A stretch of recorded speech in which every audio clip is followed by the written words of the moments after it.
మరో 3-4 రోజుల్లో డీసీసీ కార్యవర్గ కూర్పు ఉండబోతోంది. దీనిపై నివేదిక ఇవ్వాలని టీపీసీసీ చీఫ్ మహేష్ కుమార్ గౌడ్ ఆదేశించారు. ఈ నెల 15వ తేదీలోపు మండల కాంగ్రెస్ అధ్యక్షుల నియామకాల ఇవ్వాలని తెలిపారు. అలాగే ఈ నెల 8వ తేదీన గాంధీ భవన్ లో టీపీసీసీ విస్తృత స్థాయి సమావేశం నిర్వహించబోతున్నట్టుగా చెప్పారు.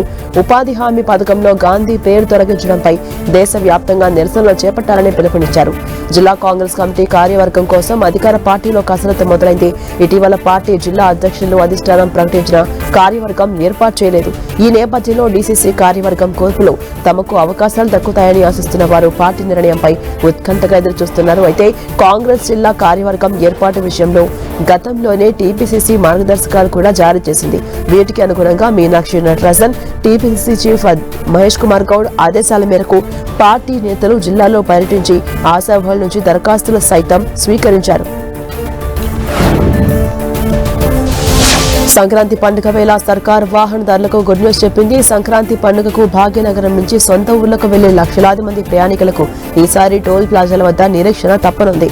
ఔటర్ రింగ్ రోడ్డుపై వాహనాల రద్దీని దృష్టిలో పెట్టుకుని ట్రాఫిక్ సాఫీగా సాగేందుకు హైదరాబాద్ గ్రోట్ కారిడార్ లిమిటెడ్ వినూత్నంగా బూస్టర్ లేన్లను ప్రవేశపెడుతోంది. సాధారణంగా పండుగ సమయాల్లో శంషాబాద్, బొంగుళూరు, పెద్ద అంబర్పేట్ టోల్ ప్లాజాల వద్ద కిలోమీటర్ల వారా వాహనాలు నిలిచిపోతూ ఉంటాయి.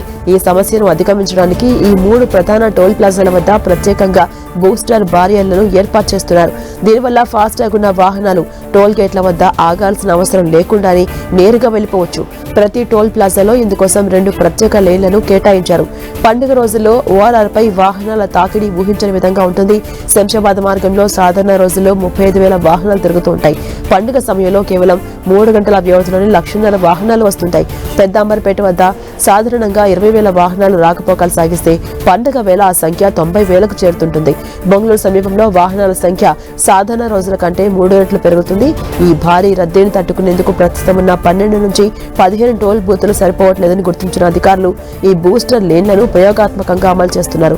మరోవైపు హైదరాబాద్, విజయవాడ జాతీయ రహదారిపై ప్రయాణించే వారికి శుభవార్త అందే అవకాశం ఉంది. జనవరి 9 నుంచి 14 వరకు, జనవరి 16 నుంచి 18 వరకు టోల్ వసూలు నిలిపివేయాలని రాష్ట్ర రోడ్లు, భవనాల శాఖ మంత్రి కోమటిరెడ్డి వెంకటరెడ్డి కేంద్ర మంత్రి నితిన్ గడ్కరీకి లేఖ రాశారు.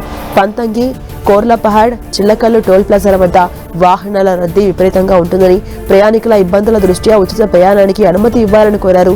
ఈ నిర్ణయాలు అమలైతే గంటల తరబడి టోల్ గేట్ల వద్ద వేచి చూడాల్సిన అవసరం లేకుండా ప్రయాణికులు క్షేమంగా, వేగంగా తమ గమ్యస్థానాలకు చేరుకోవచ్చు. ఇందిరమ్మ ఇళ్లపై మరోసారి ప్రభుత్వం గుడ్ న్యూస్ చెప్పింది. తెలంగాణలో సొంత ఇల్లు లేని నిరుపేదలందరికీ ఇందిరమ్మ ఇండ్లు అందిస్తామని రాష్ట్ర రెవెన్యూ, గృహ నిర్మాణ శాఖ మంత్రి పొంగులేటి శ్రీనివాసరెడ్డి స్పష్టం చేశారు. రాజకీయాలకు అతీతంగా కేవలం అర్హతే ప్రాతిపదికగా పేదలందరికీ ఇళ్లను మంజూరు చేస్తామని చెప్పారు. వచ్చే మార్చి, ఏప్రిల్ నెలలో 2వ విడత ఇందిరమ్మ ఇండ్ల పంపిణీ ఉంటుందని కీలక ప్రకటన చేశారు. తెలంగాణ వ్యాప్తంగా అసంపూర్తిగా ఉన్న దాదాపు 36,000 ఇళ్ల కోసం తమ ప్రభుత్వం 744 కోట్లను కేటాయించిందని తెలిపారు మంత్రి. రాష్ట్రంలో వివిధ దశల్లో ఆగిపోయిన 12,000 డబుల్ బెడ్రూమ్ ఇళ్లపై ప్రభుత్వం సానుకూల నిర్ణయం తీసుకోబోతుందని చెప్పారు. కేవలం మొండి గోడలతో మిగిలిపోయిన ఇళ్లను పూర్తి చేసేందుకు ఇందిరమ్మ ఇళ్ల పథకం కింద కేటాయించి 5 లక్షల నిధులను అనుసంధానిస్తామని మంత్రి వెల్లడించారు. అలాగే పట్టణ ప్రాంతాల్లో స్థలాలు లేని పేదల కోసం ప్రభుత్వ స్థలాల్లోనే ఇళ్లను నిర్మించి ఇస్తామని ప్రకటించారు.